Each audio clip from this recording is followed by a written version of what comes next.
mainly it would be through empowering the Electoral College of Hong Kong, which, as you say, will be reconstituted to ensure a majority to be represented by patriotic Hong Kong people.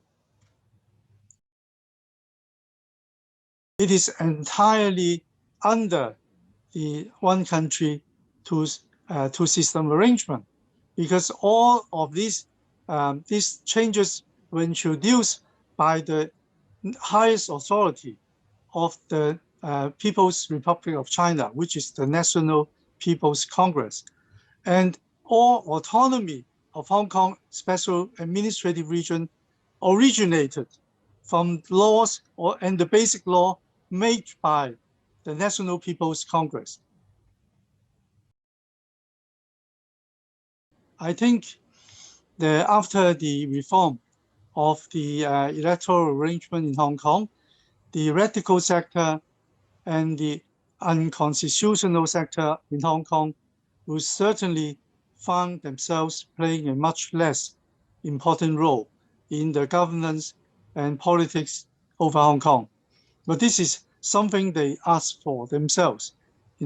As I said, as I described just now, there is this pro-democracy movement in Hong Kong, which is okay.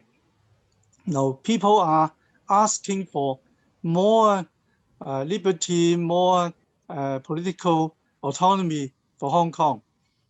But when it is driven overboard by a radical sector, seeking for so-called self-determination and even independence, I think it would not be too much for me to describe that movement as being driven over the board. Okay, now the whole thing becomes unconstitutional.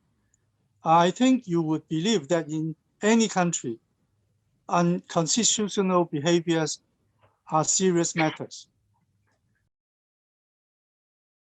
I don't think so, because for those who still embrace the one country, two system arrangement, and who still embrace the fact that Hong Kong is a special administrative region of China, I don't think they would be affected.